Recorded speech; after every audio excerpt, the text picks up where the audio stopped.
ప్రియులారా, దేవుని యొక్క మహాకృపను బట్టి మనము గడిచిన కాలములో మత్తయి సువార్త 5వ అధ్యాయంలో యేసు ప్రభులు వారు చేసిన కొండ మీద ప్రసంగంలో 1 నుంచి 13 వచనం వరకు మనం గత కాలంలో ధ్యానం చేసుకున్నాం. సో దాంట్లో చాలా విషయాలు ఉన్నాయి ప్రియులారా. అనగా 3వ వచనం నుంచి మరి 10వ వచనం వరకు మంచి 8 క్యారెక్టర్ను మనము కలిగి ఉండాలని చెప్పాడు. సో దాని తర్వాత 11 నుంచి 13వ వచనం వరకు ఏమని చెప్పాడంటే, మనము లోకమునకు ఉప్పై ఉండాలి అని చెప్పాడు. సో ఉప్పు నిస్సారమైతే అది దేనికి పనికిరాదని చెప్పాడు. అంటే ఒక్కొక్క క్యారెక్టర్ చెప్పేటప్పుడు ఒక్కొక్క డెవలప్మెంట్ అనేది జరగాలని చెప్తున్నాడండి యేసు ప్రభుల వారు. సో తర్వాత మనం చూసినప్పుడు ప్రియులారా, నెక్స్ట్ ఈ లోకమునకు మనం ఉప్పుగా అయిన తర్వాత ఇంకొక క్యారెక్టర్ మనం కలిగి ఉండమంటున్నాడు. అది మనం మత్తయి సువార్త 5వ అధ్యాయము 14 నుండి 16 వచనం వరకు మనం చదువుకొని ఈ రోజు దాని గురించి మనం ధ్యానం చేసుకుందాం. మత్తయి సువార్త 5వ అధ్యాయం 14 నుంచి 16 వరకు. మీరు లోకమునకు వెలుగై ఉన్నారు. కొండ మీద నుండి పట్టణము మరుగై ఉండనేరదు. మనుషులు దీపము వెలిగించి కొంచెము క్రింద పెట్టరు కాని అది ఇంట నుండి వారికి అందరికీ వెలిగిచ్చుటకై దీప స్తంభము మీదనే పెట్టుదురు. మనుషులు మీ సత్క్రియలను చూచి పరలోకమందున్న మీ తండ్రిని మహిమపరచునట్లు వారి ఎదుట మీ వెలుగు ప్రకాశింపనీయుడి. కాబట్టి ఎందుకొరకు యేసు ప్రభుల వారు మనలను లోకమునకే వెలుగుగా ఉండమని చెప్పారంటే, దానికి పైన చాలా విషయాలు ఆయన చెప్తూ వస్తూ ఒక డెవలపింగ్ ని బట్టి చెప్తున్నాడు. ఇప్పుడు మీరు ఏం చేయాలంటే లోకమునకు వెలుగుగా ప్రకాశించేటువంటి వారుగా, ఏమంటే లోకం చీకటిగా ఉంది. ఈ చీకటి గల లోకం మధ్య మీరెలా ఉండాలా? ఇలాంటి క్యారెక్టర్ అంతా కలిగి డెవలప్ చేసుకొని వెలుగుగా ఉండాలి అని చెప్పాడు పిల్లలు. ఇప్పుడు అదే మనం మరి 13వ వచనంలో లోకమునకు ఉప్పు ఉన్నారని చెప్పాడు. సో ఉప్పు అంటే ఏమండి దానిని ఎలాగంతా మనం యూజ్ చేస్తాము, ఉప్పు యొక్క సుగుణాలు ఏమని మనం గడిచిన ఎపిసోడ్ లో మనం చూసుకున్నాం ప్రియులారా. సో 5 విషయాలు మనం చూసుకున్నాం ఉప్పు యొక్క ఉపయోగం గురించి. అందువల్లనే ఆ ఉపయోగాలను మనము ఆత్మీయంగా తీసుకుంటే అలాంటి క్యారెక్టర్ మనలో ఉండాలి. సో అలాగే ఇప్పుడు మనం వెలుగుగా ఉండాలంటే మనము లిటరల్ గా వెలుగు అంటే ఏమి, వెలుగు యొక్క ఉపయోగం ఏమి అని మనం చూడాలి. చూడండి, దేవుడు ఆయన చేసినటువంటి సృష్టి క్రమములో నిరాకారముగా ఉన్నటువంటి ఆ యొక్క నేలను భూమిగా చేశాడు. చేసిన వెంటనే దేవుడు మొట్టమొదటి రోజు ఆయన ఏం చేశారంటే, చీకటి గల ఉన్నటువంటి చోటును ఆయన ఏం చేశాడంటే వెలుగు కలుగును గాక అని పలికాడు. ఏమైంది? వెలుగు కలిగింది ప్రియులారా. సో ఇప్పుడు మనం బాగా గమనించాలా, ఎందుకు వెలుగును ఎందుకొరకు దేవుడు సృష్టించాడని మనం చూస్తే, ఆ తర్వాత దేవుడు సృష్టించబోయే ప్రతి సృష్టి ఏమవ్వాలండి? కనబడాలి. ఎవరికి కనబడాలి? దేవునికి కాదండి. ఆయన తర్వాత సృష్టించేటువంటి జలచరములు, ఆకాశ పక్షులు, భూజంతువులు, తర్వాత సృష్టించబడేటువంటి మనిషికి ఇవన్నీ కూడా ఎలాంటిదని కనబడాలి. కానీ దేవునికి అవి కనబడాల్సిన అవసరం లేదు. వెలుగు సృష్టిస్తేనే కనబడాలని అవసరం లేదు. ఎందుకంటే మనిషికి దేవునికి ఉండే తేడా ఏం తెలుసా అండి? మనకు చీకట్లో ఏమీ కనబడదు ప్రియులారా, కానీ దేవుడికి అలా కాదు ప్రియులారా. దేవునికి చీకటే ఎలా ఉందో తెలుసా? చూడండి, కీర్తన గ్రంథము 139వ అధ్యాయము 12వ వచనం. కీర్తన 139:12. చీకటి అయినను నీకు చీకటి కాకపోవును. చూడండి, చీకటి అయినను నీకు చీకటి కాకపోవును, రాత్రి పగటి వలె నీకు వెలుగుగా ఉండును. రాత్రి అంట దేవునికి పగటి వలె వెలుగుగా ఉందంట. చీకటియు వెలుగును నీకు ఏకరీతిగా ఉన్నవి. రెండు ఒకటే అంటండి. దేవునికి చీకటి చీకటియు వెలుగును నీకు ఏకరీతిగా ఉన్నవి, రెండుగా ఉంది ప్రియులారా. అప్పుడు చూడండి, అప్పుడు ఎవరికి చీకటి నుంచి వెలుగు ఎవరి కోసం అంటే జంతువులకు, మనుషులు మనకు ఏం కలగాలండి? అప్పుడుగా ఆయన ఏం సృష్టించాడు అని ఆ రోజుల్లో ఆదాముకు కనబడింది ప్రియులారా. ఓకేనా? సో ఆ రీతిగా ఏం చేశాడు. అలాగనే ఇంకా నెక్స్ట్ మనం చూసినప్పుడు చూసేదానికి మాత్రం కాదు కానీ వెలుగు యొక్క ఉపయోగం చాలా ఎక్కువగా ఉంది ప్రియుల, చాలా విషయాలుగా ఉంది. ఇప్పుడు సూర్యుని యొక్క వెలుగు అన్నది భూమి మీద ఉన్నటువంటి పంట పొలాలకు ఎంతో ముఖ్యము. ప్రతి జంతువుల యొక్క జీవన విధానమునకు ముఖ్యంగా మనుషులమైన మనకు కూడా అది ఎంతో ముఖ్యమని. విటమిన్స్ అంతా కూడా మనకు సూర్యుని కిరణం ద్వారా వస్తుంది. అందుకే పుట్టినటువంటి పసిబిడ్డలు ఏం చేస్తారు తెలుసా అండి? సో ఉదయాన్నే తీసుకొని పెడతారు. తర్వాత ఈవినింగ్ టైంలో ఏం చేయాలంటే మనము వాకింగ్ చేయాలి. సో అంటే వెలుగు, సూర్యుని కిరణాలు, ఇట్లా ఎన్నో యూజెస్ మనకు ఉంది. ఓకే, ఇంకా నెక్స్ట్ గా మనం చూసినప్పుడు ప్రియులారా, వెలుగు లేదంటే నెక్స్ట్ ఏమంటే మనకు ఏమీ కనబడదు, మనం ఏ పని చేయలేం. ఇప్పుడు సడన్ గా ఇప్పుడు నేను మీకు లైవ్ ఇస్తున్నాను, సడన్ గా పవర్ కట్ అయింది అనుకోండి, అఫ్ కోర్స్ దేవుని కృపను బట్టి మనకు ఇన్వర్టర్ ఉంది, ఇన్వర్టర్ కూడా ఛార్జ్ అయిపోతే సడన్ గా ఏమవుతుంది? చీకటి అవుతుంది. ఇప్పుడు చీకట్లో ఉన్నప్పుడు నేను నోట్స్ ఏమని తీసి చదవను, బైబిల్ ఏం చదువుతారు, నేను ఏం చేసి మీకు వివరించను. ఓకేనా? సో అలాగా వెలుగు యొక్క ఉపయోగం చాలాగా ఉంది ప్రియులారా. ఓకేనా? సో తప్పనిసరిది వెలుగు, అలాగా మనం ఉండాలని ప్రభులు వారు చెప్పారు ప్రియులారా. ఏమంటే యాక్చువల్ వెలుగు లేదంటే మన మానవ నివాసమునకు కష్టం, చాలా కష్టం అండి.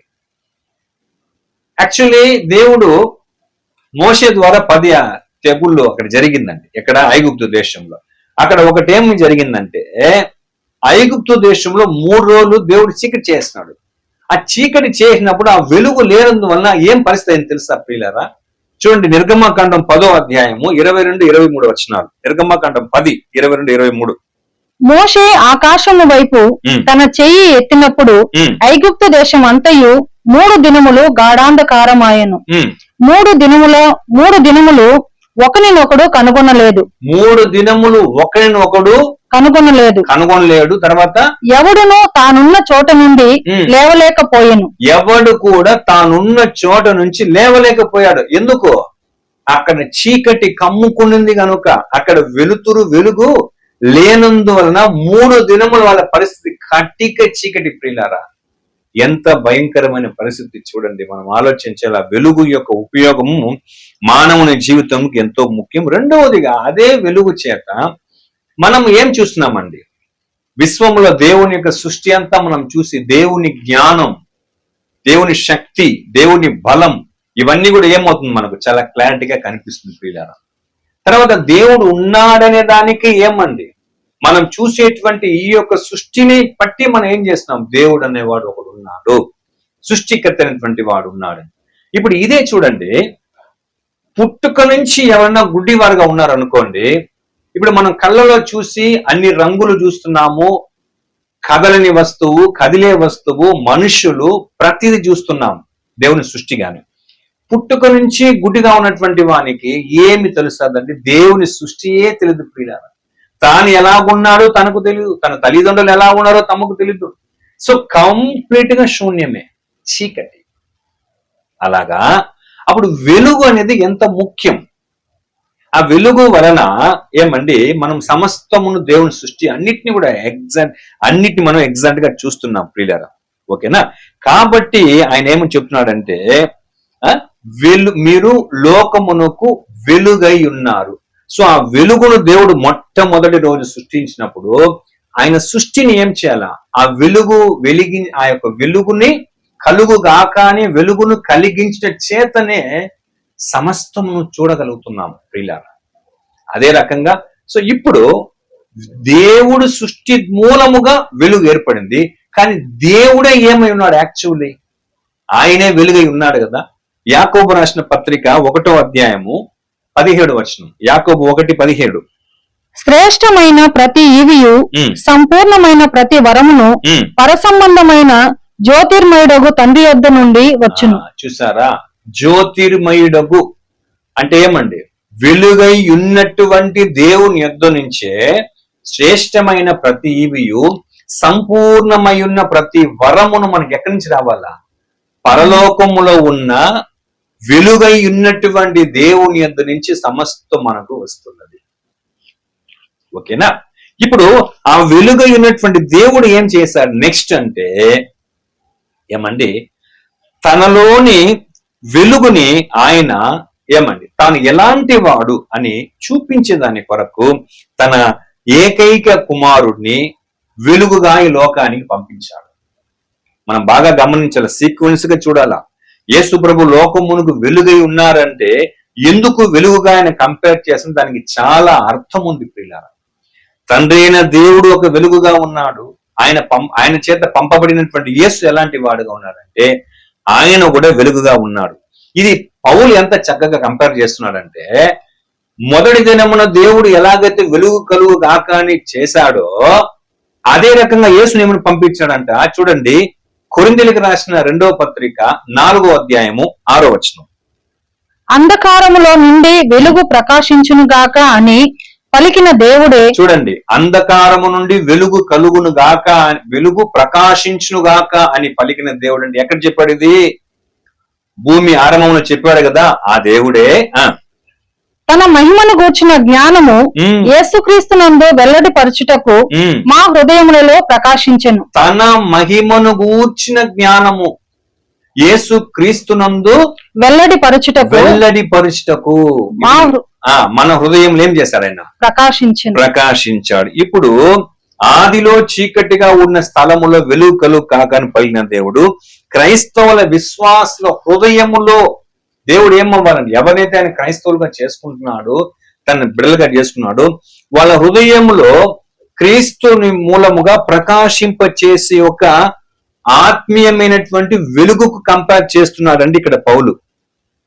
ఏమా వెలుగు అంటే సత్యమును కూర్చిన అనుభవ జ్ఞానమును అర్థం చేసుకోవడమేనండి. ఓకేనా?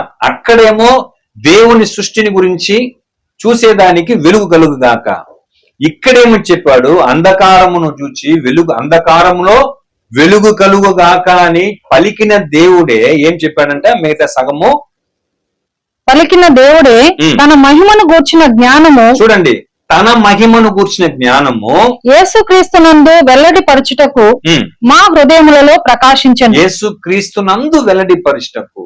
సో దేవుడు ఏం చేస్తాడు? యేసును కూడా వెలుగుగా పంపించాడు. అప్పుడు వెలుగుగా పంపబడిన యేసు మూలంగా మనకు ఏమంటే దేవుని మహిమ వెల్లడిపరచబడతా ఉంది.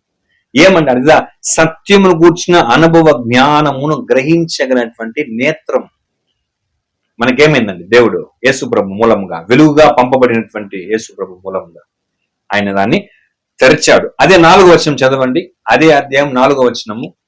దేవుని స్వరూపి ఉన్న క్రీస్తు మహిమను కనపరచు సువార్త ప్రకాశము వారికి ప్రకాశింపకుండ నిమిత్తము ఈ యుగ సంబంధమైన దేవత అవిశ్వాసులైన వారి మనోనేత్రములకు గ్రుడ్డితనము కలుగజేసెను. చూసారా? అప్పుడు యేసు క్రీస్తును గూర్చినటువంటి సువార్త ప్రకాశము, ఆ వెలుగు ఏమవ్వాలా?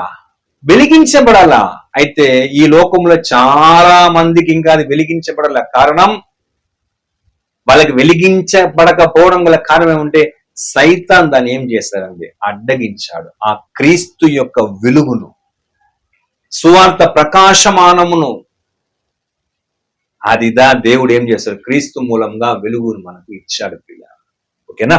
ఇప్పుడు యాక్చువల్లీ వెలుగులో నడవడం అంటే ఏం తెలుసా అండి? ఈజీగా మనం చూడాలి. వెలుగులో నడవడం అంటే సాతాను యొద్ద నుంచి దేవుని యొద్దకు నడిచేదండి. సాతాను యొద్ద నుంచి దేవుని యొద్దకు నడిచేదండి వెలుగు అంటే. ఇప్పుడు ఒక మాట అడుగుతాను చూడండి. యాక్చువల్లీ అపోస్తలుడైన పౌలు సౌలుగా ఉన్న దినములో ఆయన దమస్కుకు వెళ్తున్నాడు. అక్కడ ఉన్నటువంటి వాళ్ళని అరెస్ట్ చేసేదానికి, క్రైస్తవులు. అప్పుడు అక్కడ అరెస్ట్ చేసేటప్పుడు అక్కడ ఏం జరిగిందంటే ఒక వెలుగు వచ్చింది. వెంటనే అక్కడ ఆ వెలుగు చూచినప్పుడు కొన్ని సంభాషణ జరుగుతుంది. అక్కడ ఉత్తర ప్రత్యుత్తరంగా కొన్ని కార్యం జరుగుతుంది. అపోస్తల కార్యములు 26వ అధ్యాయము 12వ వచనం నుంచి. అపోస్తల కార్యములు 26వ అధ్యాయము 12 నుంచి చూడండి. అందు నిమిత్తమును నేను ప్రధాన యాజకుల చేత అధికారమును ఆజ్ఞయు పొంది దమస్కునకు పోవచుండగా రాజా మధ్యాహ్నమందు నా చుట్టూను నాతో కూడా వచ్చిన వారి చుట్టూను ఆకాశము నుండి సూర్య తేజస్సు కంటే మిక్కిలి ప్రకాశమానమైన ఒక వెలుగు త్రోవలో ప్రకాశించుట చూచితిని. మేమందరమును నేల పడినప్పుడు సౌలా సౌలా నన్నెందుకు హింసించుచున్నావు? మునికోలలకు ఎదురు తన్నుట నీకు కష్టమని హెబ్రీ భాషలో ఒక స్వరము నాతో పలుకుట వింటిని. అప్పుడు నేను ప్రభువా నీవు ఎవడవని అడుగగా ప్రభువు నేను నీవు హింసించుచున్న యేసును, నీవు నన్ను చూచి ఉన్న సంగతిని గూర్చి నేను నీకు కనబడబోవు సంగతిని గూర్చియు నిన్ను పరిచారకుని గాను సాక్షిని గాను నియమించుటకై కనబడి ఉన్నాను. నీవు లేచి నీ పాదములు మోపి నిలువుము. నేను ఈ ప్రజల వలనను అన్యజనుల వలనను హాని కలగకుండా నిన్ను కాపాడెదను. వారు చీకటిలో నుండి వెలుగులోనికి, సాతాను అంధకారము నుండి దేవుని వైపునకును తిరిగి నా యందలి విశ్వాసము చేత పాప క్షమాపణను పరిశుద్ధపరచబడిన వారిలో స్వాస్థ్యమును పొందునట్లు వారి కన్నులు తెరచుటకై నేను నిన్ను వారి యొద్దకు పంపెదనని చెప్పాను. చాలండి, చూసారా? ఈ ఇద్దరి యొక్క ఉత్తర ప్రత్యుత్తర మాటలో మిగిలిన విషయం ఇక్కడ పౌలు ఏం చెప్తున్నాడంటే అగ్రిప్ప రాజుకు చెప్తున్నాడు. ఇక్కడ ఏమనంటే 18వ వచనం చూడండి. నీవు నన్ను చూచి ఉన్న సంగతిని గూర్చియు నేను నీకు కనబడబో సంగతిని గూర్చి నిన్ను పరిచారకునిగాను సాక్షినిగా నియమించటకై కనబడి ఉన్నాను. నీవు లేచి నీ పాదములు మోపి నిలువుము. నేను ఈ ప్రజల వలనను అన్యజనుల వలనను హాని కలగకుండా నిన్ను కాపాడేదను అని చెప్పి మెయిన్ ఇంపార్టెంట్ మ్యాటర్ చెప్తున్నాడు. వారు చీకటిలో నుండి వెలుగులోనికి, సాతాను అధికారము నుండి దేవుని వైపుకును తిరిగి నా యందలి విశ్వాసము చేత పాప క్షమాపణను పరిశుద్ధపరచబడిన వారిలో స్వాస్థ్యమును పొందునట్లు వారి కన్నులు తెరచుటకై నేను నిన్ను వారి యొద్దకు పంపేదనని చెప్తున్నాను. ఇప్పుడు దేవుడు జ్యోతిర్మయుడకు వెలుగై ఉన్నాడు. ఆయన కుమారుని యేసుని వెలుగుగా పంపించినప్పుడు ఆ వెలుగు ఎందరో జీవితమునకు ఎందుకొరకు అవసరమై ఉన్నాడు యేసు అని చూస్తే అక్కడ చెప్తున్నాడు ఎంత క్లియర్ గా. ప్రియులారా, ఒక్కొక్క విషయం మనం బాగా గమనిస్తే చీకటిలో నుండి వెలుగులోనికి, నంబర్ 1. నంబర్ 2, సాతాను అధికారము నుండి దేవుని వైపునకు తిరిగేదానికి. నంబర్ 3, నా యందు విశ్వాసము చేత పాప క్షమాపణను. నంబర్ 4, పరిశుద్ధపరచబడిన వాళ్ళ స్వాస్థ్యము పొందునట్లు వారి కన్నులు తెరచుటకై నేను నిన్ను వారి యొద్దకు పంపేదనని చెప్తున్నాడు. ప్రియులారా, ఎందుకంటే ఇప్పుడు ఇన్ని కార్యములు అపోస్తలుడైన పౌలు ద్వారా అక్కడ జరగాల. ఏ నామమును ఉద్దేశించి ఏ నామమును ప్రకటిస్తున్నాడంటే ఇంతకుముందు మనం చదివామే 2 కొరింథీ 4:6 అంధకారము నుండి వెలుగు కలుగును గాక అని పలికిన ఆ దేవుడే తమ మహిమను కూర్చున్నటువంటి జ్ఞానమును క్రీస్తు యేసు ద్వారా ఏం చేస్తాడైనా వెల్లడి పరిచాడంటే యేసుని వెలుగుగా చేసి ఆ వెలుగుగా వచ్చిన యేసు మూలంగా జరిగేది ఇన్ని కార్యములు. ఓకేనా? సో అలాగనే యేసు వచ్చాడు ప్రియులారా, అవన్నీ యేసు మూలంగా జరగాల. ఏదేది? విశ్వాసము చేత పాప క్షమాపణ, పరిశుద్ధతలో స్వాస్థ్యము, ఏమంటే సాతాను నుంచి దేవుని దగ్గర వచ్చేది, ముఖ్యంగా చీకటి నుంచి వెలుగునొద్దకు నడిపే కార్యము యేసు చేయబోతున్నాడు అప్పట్లో. ఇప్పుడు అదంతా మనకు తెలుసు కదా ప్రియులారా, ఇది మన జీవితంలో జరిగింది. ఇప్పుడు మనం ఉన్న ఈ క్షణములో మన చుట్టుపక్కల ప్రాంతంలో ఎందరో జీవితంలో ఈ 4 కార్యం జరగలేదే. ఎందరో సాతాను ఉచ్చులో ఉన్నారు, ఇంకా వాళ్ళు దేవుని దగ్గరికి రాలా. చీకట్లో ఉన్నారు, వెలుగు దగ్గర రాలా. వారు పాపములో ఉన్నారు, పాప క్షమాపణ పొందల. పరిశుద్ధులకు దొరికేటువంటి స్వాస్థ్యముల వాళ్ళకి పాలి భాగస్థమో లేదండి. ఓకేనా? ఇప్పుడు మనం బాగా గ్రహించాలి ప్రియుల, ఇవన్నీ కూడా దేవుని యొక్క జ్ఞాన వెలుగైనటువంటి యేసు వచ్చి మనకేం చేస్తాడు? ఆయన అన్నిటిని బయలుపరిచాడు. ఓకేనా? ఎందుకంటే మనకు తెలుసు కదా, యోహాను సువార్తలో తెలుసు మనకు ఏమండి, ఆయనలో జీవం ఉండెను, ఆ జీవము మనుషులకు వెలుగై ఉండెను అని 1వ అధ్యాయంలో ఉంది. 1 నుంచి 5 వర్షం దాకా మంచి ఒక కాంటెక్స్ట్ అది. ఆ రీతిగా మనం చూసినప్పుడు ఏమండి, యేసు వెలుగై వచ్చాడు. ఎందుకు దేవుడు ఈయనను వెలుగని ఎందుకు చెప్పాడు? అది మనం బాగా, ఎందుకంటే దేవుడు యేసుని ఎందుకు వెలుగుగా పంపించాడు అని మనకు అర్థం తెలియదు అనుకోండి, మీరు లోకమునకు వెలుగై ఉన్నారని యేసు మనకు చెప్పే అర్థం మనకు తెలియ ఉండబోతుంది. అఫ్ కోర్స్ కంఠస్థం ఉంది. మత్తయి సువార్తలో 8 చోట్ల ధన్యులనుంది, 9వ చోట్ల కూడా ధన్యులనుంది, హింసించబడేవారు ధన్యులనుంది. తర్వాత నెక్స్ట్ పాయింట్ ఏమంటే లోకాన్ని ఉప్పుగా ఉండమని చెప్పాడు. నెక్స్ట్ పాయింట్ ఏముంది? వెలుగుగా ఉండమని చెప్పండి. కంఠస్థం కలిగి ఉండొచ్చు ప్రియులారా, కానీ దేవుడైన యెహోవా జ్యోతిర్మయుడు ఆ తండ్రి తన కుమారుని వెలుగుగా పంపించానని చెప్పినప్పుడు ఎలాగ ఈయన వెలుగైనాడు అనే విషయం మనకు తెలియదు అనుకోండి, నిజంగా చెప్తున్నాను, మనము లోకమునకు వెలుగుగా అంత సంపూర్ణంగా ఒక అనుభవంతో అవ్వలేమండి. అది మనం గ్రహించాలి. ఏమంటే యేసు వచ్చేసి దేవుని వెలుగుగా, దేవుని మహాత్మ్యమును, జ్ఞానమును బయలుపరిచి వెలుగుగా వచ్చాడంటే దేవుని యొక్క, ఎందుకంటే ఆయన జ్యోతిర్మయుడకు దేవుడు, వెలుగై ఉన్న దేవుణ్ణి, ఆ వెలుగై ఉన్న దేవుని గురించి లోకములు ఎవరికి తెలియదు.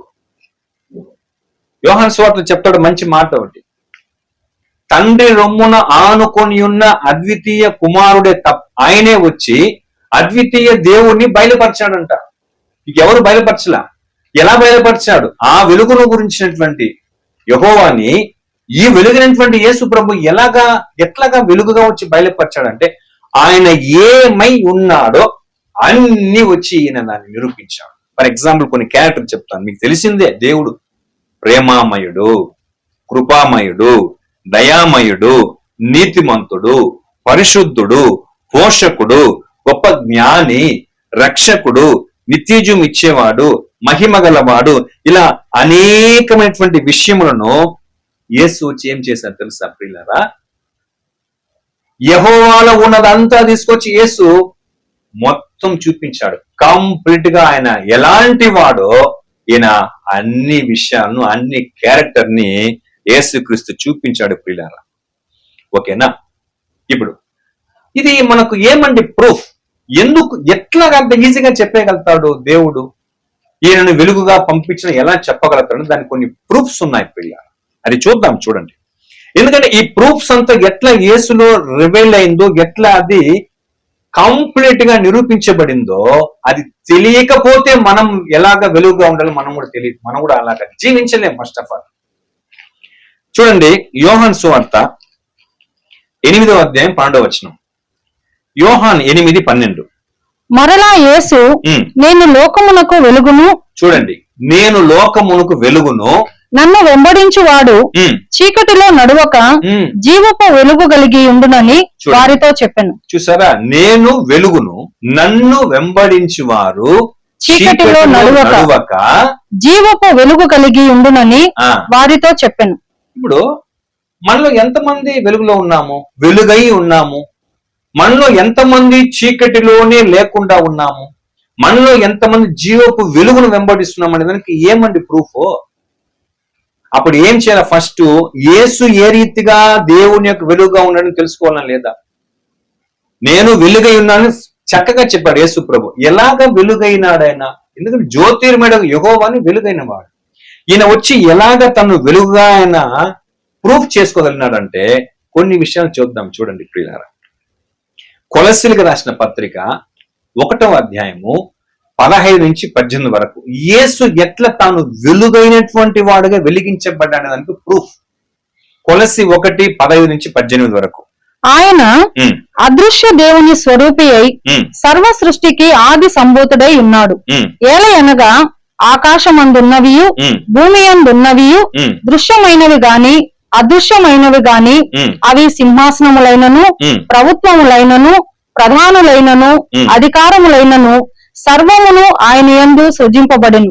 సర్వమును ఆయన ద్వారాను ఆయనను బట్టి సృజింపబడెను. ఆయన అన్నింటికంటే ముందుగా ఉన్నవాడు. ఆయనే సమస్తమునకు ఆధారభూతుడు. సంఘము అను శరీరమునకు. ఆయన అన్ని ఎవరిని సృష్టించారండి? అన్ని ప్రభువుని యేసుక్రీస్తు, ఆ జ్యోతిర్మయుడు యెహోవా దేవుడు అన్ని రైట్స్ ఎవరికి ఇచ్చాడండి? తన ఏకైక కుమారునికి ఇచ్చాడు. ఇది ఒకటి. ఇప్పుడు ఇది ఇచ్చాడని, యెహోవానే దేవుడని, యెహోవాని యేసుని పంపించాడని, యేసే సమస్తము చేశాడని మనకి ఎక్కడని ఆధారం ఉంది? ఎక్కడుంది బైబిల్? ఎక్కడుంది ఆధారం మనకు? అది కూడా మనం అది తెలిస్తేనే యెహోవా ఎవరు, యేసు ఎవరు, దూతలు ఎవరు, ఆ మనిషి ఎవరు, పాపం ఏది, పుణ్యం ఏది, మరణం ఎట్లా వచ్చింది అని ఎట్లా తెలియపరిచింది మనకు? అది తెలిపిన వాడు కూడా ప్రభువే. చూడండి, యోహాను సువార్త 1వ అధ్యాయం 1-3 వరకు. యోహాను సువార్త 1వ అధ్యాయం 1-3. ఆది యందు వాక్యం ఉండెను, వాక్యము దేవుని యొద్ద ఉండెను, వాక్యము దేవుడై ఉండెను. ఆయన ఆది యందు దేవుని యొద్ద ఉండెను, సమస్తమును ఆయన మూలముగా కలిగెను. ఒక నిమిషం చూసారా? అంటే ఇప్పుడు ఆదికాండం నుంచి ప్రకటన గ్రంథం వరకు మనకు అన్ని బయలుపరచబడింది ఎప్పుడు ప్రవక్తలు అని రాయడం ద్వారా. ఆ ప్రవక్తలకి ఎవరు బయలుపరిచారు? దేవుని వాక్యం. ఆది యందు వాక్యం ఉండెను, ఆ వాక్యము దేవుని యొద్దను, ఆ వాక్యము దేవుడై ఉండెను. యేసు ప్రభు వాక్యం దేవుని యొక్క వార్త, దేవుని యొక్క మాటగా ఆయన ఇక్కడికి వచ్చాడు. కాబట్టి ఆయన ఎవరండి? ఆయన తండ్రిని గురించి మనకు బయలుపరిచినటువంటి వెలుగైన వ్యక్తి. ఇంకా ఈయన వెలుగులో ఉందని ఎలా చెప్పగలం? ఈయన వెలుగైనాడని చెప్పాడు కదా యోహాను 8:12లో, నేను వెలుగై ఉన్నాను, నన్ను వెంబడించేవాడు జీవపు వెలుగులో అనేసి. ఈయన ఎట్లా వెలుగై ఉన్నాడు? మూడవదిగా ఆయన వెలుగులో ఉన్నాడనే దానికి రుజువేమి? ఆయన పరిశుద్ధుడు. ప్రియులారా చూడండి, యోహాను సువార్త 8:46. యోహాను 8:46. నా యందు పాపం ఉన్నదని మీలో ఎవడు స్థాపించును? చాలు.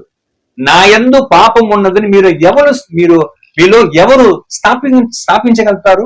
నేరస్థాపన ఎవరు నాలో తప్పును చెప్పగలుగుతారు మీరు? అయితే అప్పుడు ఆయన ఎవరు? పరిశుద్ధుడు, పాపం లేనివాడు. హెబ్రీ పత్రిక 4:15. హెబ్రీ 4:15. మన ప్రధాన యాజకుడు మన బలహీనతల యందు మనతో సహానుభావం లేనివాడు కాడు గాని సమస్త విషయములలోనూ మన వలనే శోధింపబడినను ఆయన పాపము లేనివాడుగా ఉండెను. ఇలాగా పరిశుద్ధుడుగా ఉండి ఆయన వెలుగైన వాడు. మనలాగా అన్ని విషయంలో శోధించబడతాడు ఉదయం నుంచి రాత్రి వరకు. కానీ దేంట్లో ఆయన ఏం కాదండి, ఆయన దేంట్లోనూ పాపం లేనివాడు. అదే హెబ్రీ 7:26. హెబ్రీ 7:26. పవిత్రుడును నిర్దోషియు నిష్కల్మషుడును పాపులలో చేరక ప్రత్యేకముగా ఉన్నవాడును. చాలమ్మా. పవిత్రుడును నిర్దోషియు నిష్కల్మషుడును పాపుల్లో చేరక ప్రత్యేకముగా ఉన్న పరిశుద్ధుడైన. కాబట్టి ఎవరండి? వెలుగైన వాడు. నంబర్ 4, ఆయన నీతిమంతుడు. మనం కూడా నీతిమంతులే. అప్పుడు మనం సంపూర్ణ వెలుగులాగా యేసులా ఉన్నామని చెప్పగలుగుతామా? చూడండి, ఆయనకు మనకు నీతి విషయంలో ఏం తేడా తెలుసా అండి? మనము నీతిమంతులమే, కానీ ఎన్ని అనీతి కార్యాన్ని చేయకుండా ఉంటున్నాం, ఎన్ని అనీతి కార్యాన్ని ద్వేషిస్తున్నాం. కానీ యేసు అలాంటి వాడు కాదు. ఆయన ఎంత నీతిమంతుడో అట్ ద సేమ్ టైం ఆయన అనీతిని ద్వేషించేవాడంట. హెబ్రీ పత్రిక 1:9. హెబ్రీ 1:9. నీవు నీతిని ప్రేమించితివి, దుర్నీతిని ద్వేషించితివి. చూడండి, ఆయనంట నీతిని ప్రేమించేవాడు యేసు, దుర్నీతిని ద్వేషించితివి. అది చూస్తాడు దేవుడు. ఇప్పుడు అదే మనలో ఉందా?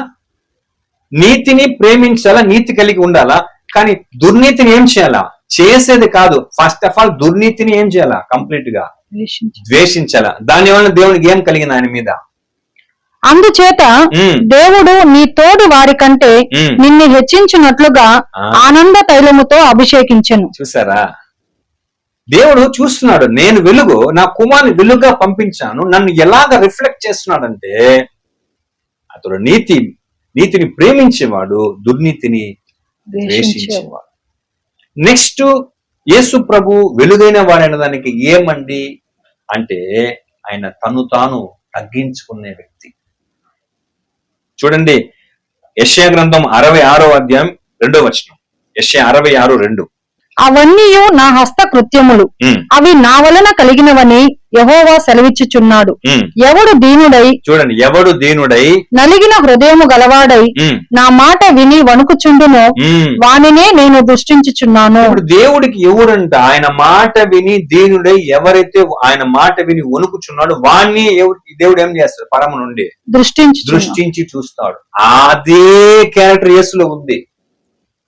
చూడండి, ఫిలిప్పీలు రాసిన పత్రిక 2:6-8. ఫిలిప్పి 2:6-8. ఆయన దేవుని స్వరూపము కలిగిన వాడై ఉండి దేవునితో సమానముగా ఉండుట విడిచిపెట్టకూడని భాగ్యమని ఎంచుకొనలేదు గాని. ఫస్ట్ క్యారెక్టర్ పరలోకములో ఉన్నప్పుడే నువ్వు ఈ భూమి మీదకి వెళ్ళాలా అని చెప్పినప్పుడు ఆ ఎడబాటుని గురించి ఫీల్ కాల. ఆయన ఈ పాపుల కొరకు నేను వెళ్ళాలా అని ఫీల్ కాల. దేవునితో ఉంటే సమానమని విడిచిపెట్టకూడని భాగ్యమని ఎంచుకోలేదు ఆయన.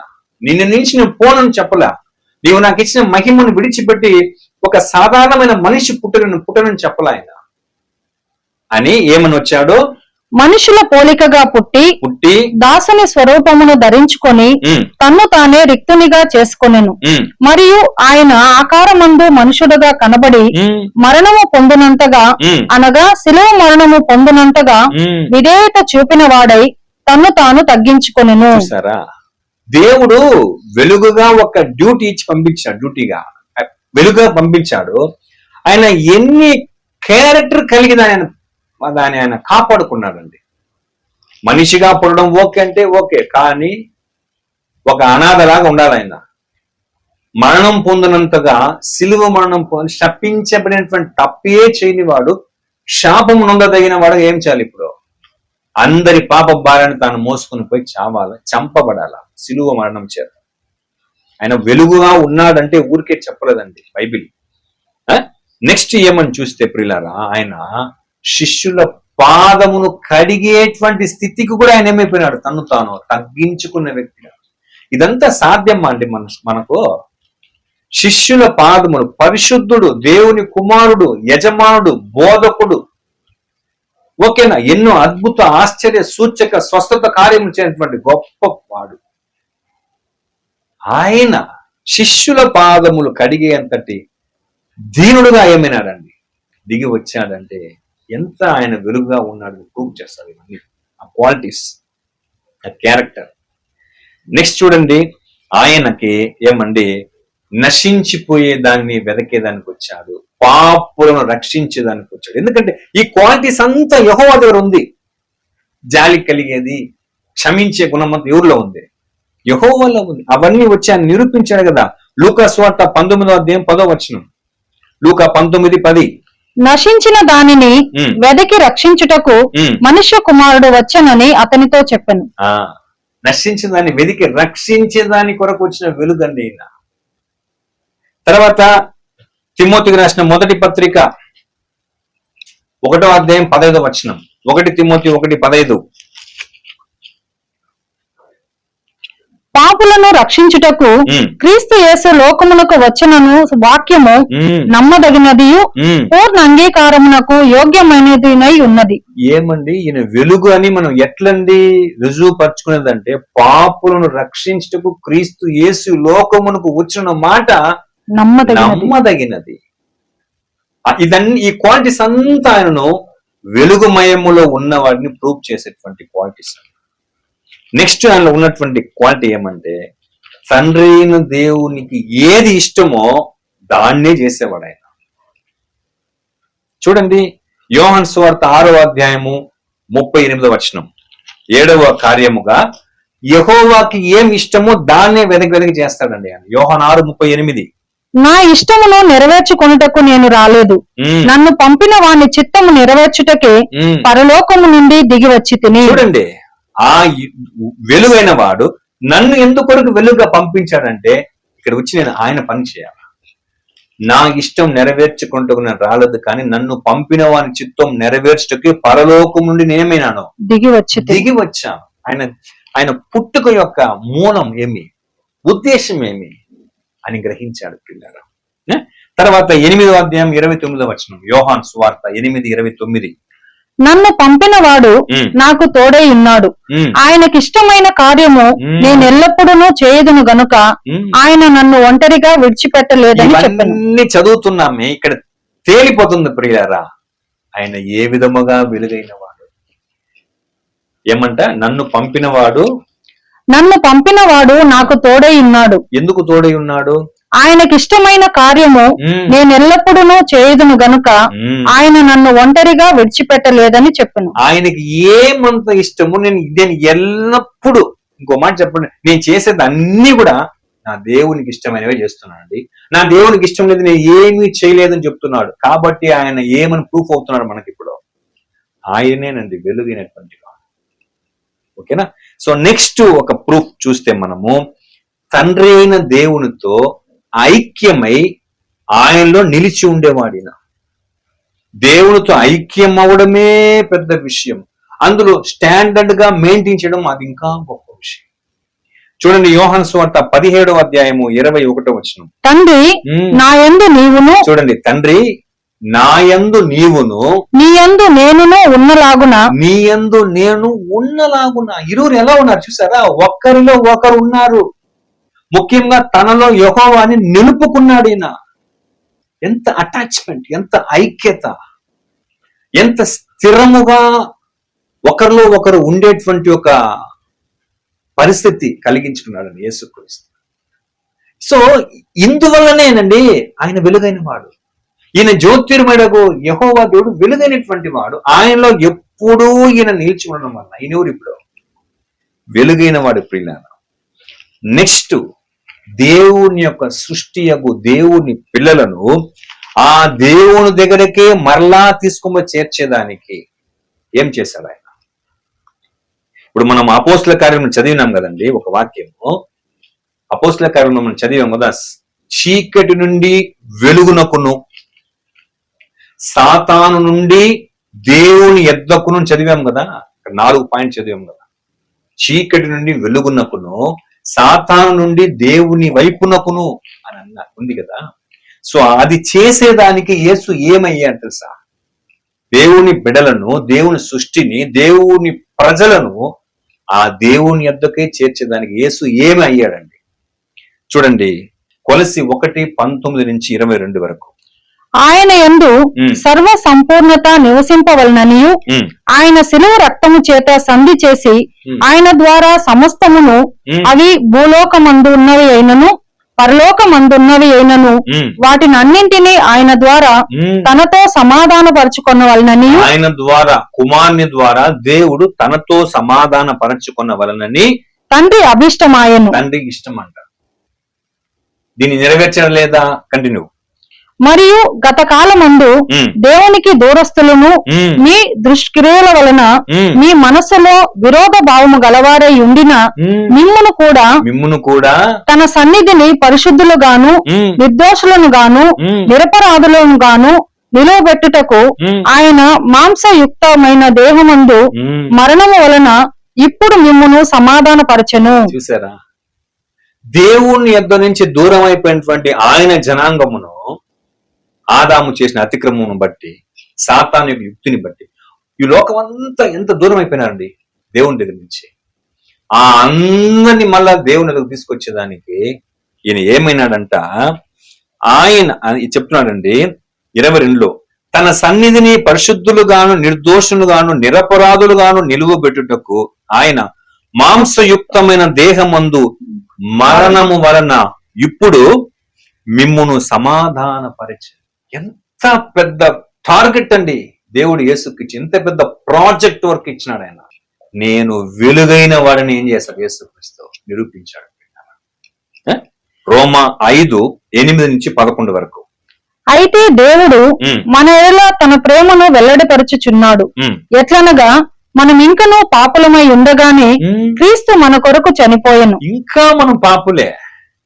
అప్పట్లో కూడా జనాలందరూ పాపులే, కానీ క్రీస్తు ఏమైనాడు? పాపులందరి కొరకు చనిపోయిన తర్వాత కాబట్టి ఆయన రక్తము వలన ఇప్పుడు నీతిమంతులముగా తీర్చబడి మరింత నిశ్చయముగా ఆయన ద్వారా ఉగ్రత నుండి రక్షింపబడదుము. నీతిమత్తు మనకి ఎలా దొరికింది? మనం మంచిగా జీవించాం కాబట్టి దొరికిందా? ఆయన రక్తం వలన ఏమంట? కాబట్టి ఆయన రక్తం వలన ఇప్పుడు నీతిమంతులముగా తీర్చబడి. నీతిమత్వం ఎట్ట దొరికింది మనకు? ఆయన రక్తము వలన మనకు నీతిమత్వం దొరికిందండి. మరింత నిశ్చయముగా ఆయన ద్వారా ఉగ్రత నుండి రక్షింపబడుదుము. ఏలయనగా శత్రువుమై ఉండగా ఆయన కుమారుని మరణము ద్వారా మనము దేవునితో సమాధాన పరచబడిన వారమై ఉన్నాం. ఊరికేనే మనం సులభంగా దేవుని దగ్గరికి వచ్చేసినామా? ఆయన రక్తం కాచి ద్వారా, ఆయన మరణము ద్వారా మనం అలాగే దాని మూలంగా తీసుకొచ్చాడు మనల్ని దేవుని. ఎంత గొప్ప విషయం చూడండి. నెక్స్ట్, ఇప్పుడు ఇదంతా చేశాడు కదా.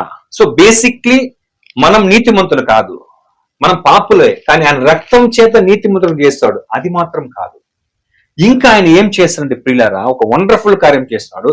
మనల్ని విడిపించి మనల్ని మంచివారుగా మనల్ని తీర్చిదిద్దేదానికి ఆయన ఏం చేశారు తెలుసా? మనం మంచివారుగా మారి మంచివారంగా స్థిరత్వం కలిగేదాని కొరకు, మనల్ని మార్చేదాని కొరకు ఆయన ఏం చేశారు తెలుసా ప్రియులారా? చూడండి, తీతుకు రాసిన పత్రిక 2వ అధ్యాయం 14వ వచనం. తీతుకు రాసిన పత్రిక 2:14. ఆయన సమస్తమైన దుర్నీతి నుండి మనలను విమోచించి, మనల్ని ఏం చేస్తాడు ఆయన? అక్కడేమో రక్తం చేత మనల్ని కడిగి నీతి మొదలుగా చేస్తాడు. ఇక్కడ సమస్తమైన దుర్నీతి నుండి మనలను విమోచించి సత్క్రియల యందు ఆసక్తి గల ప్రజలను తన కోసరము పవిత్రపరచుకొని. చూడండి, మనకంట ఒక ఆసక్తి రావాలా. ఏమంట? సత్క్రియల యందు ఆసక్తి గల ప్రజలను తన కోసరము పవిత్రపరచుకొని తన సొత్తుగా చేసుకొనుటకు తన్ను తానే మన కొరకు అర్పించుకొనెను. చూసారా? మనలో ఎన్ని మార్పు కలగాలని అర్పించుకున్నాడండి. చూడండి ఎంత బాగుందో. సమస్తమైన దుర్నీతి నుండి మనల్ని విమోచించాడు. సత్క్రియలందు ఆసక్తి గల ప్రజలను తన కోసరము పవిత్రపరచుకుని తన సొత్తుగా చేసుకున్నటకు తన్ను తానే మన కొరకు ఏం చేసుకున్నాడు? ఆయన ఇన్ని క్యారెక్టర్ చేసి ఆయన ఏం చేసుకున్నాడు ప్రియులారా? నేను వెలుగైనటువంటి వాడని చెప్పాడండి. తర్వాత యోహాను రాసిన మొదటి పత్రిక 2వ అధ్యాయము 1వ వచనం. 1 యోహాను 2:1. నా చిన్న పిల్లలారా, మీరు పాపము చేయకుండుటకై ఈ సంగతులను మీకు వ్రాయిచున్నాను. ఎవడైనను పాపము చేసిన ఎడల నీతిమంతుడైన యేసుక్రీస్తు అను ఉత్తరవాది తండ్రి యొద్ద మనకున్నాడు. చూసారా? ఒకసారి చేసేసింది మాత్రమే కాదు, ఇప్పటికి మన పట్ల ఏమై ఉన్నాడు? ఒక అడ్వకేట్ గా, ఒక లాయర్ గా ఉన్నాడు. ఆ వెలుగైన దేవుని యొద్ద ఈ వెలుగైన వాడు మనము వెలుగు తప్పిపోతే మరలా మనల్ని వెలుగు తిరిగి నడిపించి ఒక ఛాన్స్ ఇవ్వమని చెప్పేదానికి ఒక అడ్వకేట్ గా, ఒక ఉత్తరవాదిగా ఉన్నాడండి యేసు ప్రభు. సో నెక్స్ట్, మన రక్షణకు కారకుడు, అంతేకాదు ఈ సర్వలోక రక్షణకు కారకుడే ఈ వెలుగైన వాడు. చూడండి, హెబ్రీ పత్రిక 5వ అధ్యాయము 9-10 వచనము. హెబ్రీ 5:9-10.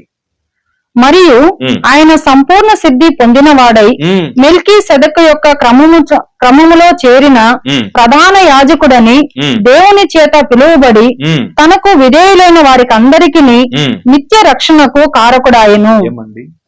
మన అందరి రక్షణకు ఆయన ఏమైనాడు? కారకుడయ్యాడు. ఇంకొక మాట చెప్పాలంటే, అప్పట్లో ఉన్నటువంటి ప్రధాన యాజకులు వేరే జంతువులు తీసుకువచ్చి బలి ఇచ్చి ఇజ్రాయెల్ జనాంగం యొక్క పాపమునకు క్షమాపణ ఇచ్చేదానికి, ఆ శాపము నుంచి విమోచించబడేదానికి, దేవుని ఉగ్రత నుంచి తప్పించబడేదానికి, రక్షించబడేదానికి వాళ్ళు చేశారు. కానీ ఈయన మెల్కీసెదెకు యొక్క క్రమము చెప్పున ఈయన ప్రధాన యాజకుడిగా వేరే దాన్ని బలి ఇవ్వాల, తననే పస్కా పశువుగా లోక పాపమును మోసుకొని పోవు దేవుని గొర్రెపిల్లగా వచ్చి బలియాగం చేశాడు. రక్షణకు కారకుడయ్యాడు. మనమందరము రక్షణ, పరలోకం, నిత్య జీవం, అమరత్వము, పరలోకం అంటాం కదా. దీనంటికి ఎవరండి కారకుడు? తనకు విధేయులైన వారందరికీ నిత్య రక్షణకు కారకుడు ఎవరండి? యేసుక్రీస్తు. చూడండి, యోహాను రాసిన సువార్త 1:9. యోహాను 1:9 చక్కటి ఎవిడెన్స్ ఇది. నిజమైన వెలుగు ఉండెను, అది లోకములోనికి వచ్చుచు ప్రతి మనుషుని వెలిగించుచున్నది. నిజమైన వెలుగు అంటే ఆయన అండి. నిజమైన వెలుగు ఉండెను, అది లోకములోనికి వచ్చుచు ప్రతి మనుషుని వెలిగించుచున్నది. ఇది దాండి వెలుగు యొక్క పనితీరు.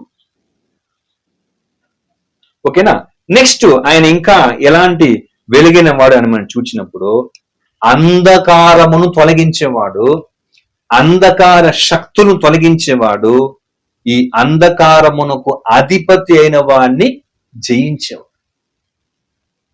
ఓకేనా? చూడండి, యోహాను రాసిన మొదటి పత్రిక 3:8. 1 యోహాను 3:8. అపవాది మొదట నుండి పాపము చేయుచున్నాడు గనుక పాపము చేయువాడు అపవాది సంబంధి. అపవాది యొక్క క్రియలను లయపరచుటకే దేవుని కుమారుడు ప్రత్యక్షమాయెను. చూసారా? వెలుగు అని అంటే ఆ వెలుగు యొక్క పనితీరు. వెలుగు అంటే ఆ వెలుగు అయిన యేసు క్రీస్తు యొక్క క్రియలు ఎలా ఉందో చూడండి పిల్లలు. అదే పౌలు చెప్తాడు, హెబ్రీ పత్రిక 2వ అధ్యాయంలో చెప్తాడండి, ఏమండి 14వ వచనంలో, కాబట్టి ఆ పిల్లలు రక్త మాంసము గలవారైనందున ఆ ప్రకారమే మరణము యొక్క బలము గల వాణిని అనగా అపవాదిని ఏమండి మరణము ద్వారా నశింపజేయుటకును జీవిత కాలమంతి మరణ భయం చేత దాస్యమునకు లోబడి వారిని విడిపించుటకును ఆయన కూడా రక్త మాంసములో పాలివాడాయను. వెలుగుగా ఎందుకు వచ్చాడంటే ఆయన వానిని తన మరణము ద్వారా, ఆ మరణం యొక్క ఆధిపత్యము అపవాదిని తన మరణం ద్వారా ఏం చేస్తాడు, ఆయన జయించినటువంటి వెలిగినటువంటి వ్యక్తిగా మనం ఆయన్ని చూడాలి ప్రియులారా. నెక్స్ట్ యేసుక్రీస్తు ఏమై వచ్చాడంటే ఆయన దేవుని యొక్క ప్రతినిధి. ఈజ్ ఏ గాడ్స్ అంబాసిడర్, దేవుని యొక్క ప్రతినిధి ప్రియులారా ఆయన. ఇది మనకు తెలుసు కదా, దేవునిని బయలుపరచడానికి వచ్చినటువంటి వ్యక్తి ఆయన. యోహాను సువార్త 14వ అధ్యాయము 7వ వచనం. యోహాను 14:7. మీరు నన్ను ఎరిగి ఉంటే నా తండ్రిని ఎరిగి ఉందురు, ఇప్పటి నుండి మీరు ఆయనను ఎరుగుదురు, ఆయనను చూచి ఉన్నారని చెప్పెను. అప్పుడు ఫిలిప్పు, ప్రభువా తండ్రిని మాకు కనపరచుము, మాకంతే చాలునని ఆయనతో చెప్పగా, యేసు, ఫిలిప్పు, నేను ఇంతకాలము మీ వద్ద ఉండినను నీవు నన్ను ఎరుగవా? నన్ను చూచిన వాడు తండ్రిని చూచి ఉన్నాడు గనుక తండ్రిని మాకు కనపరచమని ఎలా చెప్పుచున్నావు? చూసారా, యెహోవా ఎవరో, ఆయన గుణగణాలేమి, ఆయన క్వాలిటీస్ ఏమి అన్ని వచ్చి నేను జీవించి మీకు చూపిస్తే సపరేట్ గా తండ్రిని మమ్మల్ని చూపించుకుని అడుగుతున్నావే, ఇంతకాలం నాలో నీవు తండ్రిని చూడలేదా? తర్వాత తండ్రి యందు నేనును, చూడండి, తండ్రి యందు నేనును నా యందు తండ్రియు ఉన్నామని నీవు నమ్ముటలేదా? చూసారా, ఆయన వెలుగుగా వచ్చాడనే విషయాన్ని ధృవీకరించేదానికి ఆయన చెప్తున్నటువంటి ఎవిడెన్స్ ఎంత మంచి మాట. తండ్రి యందు నేనును నా యందు తండ్రి ఉన్నామని నీవు నమ్ముటలేదా?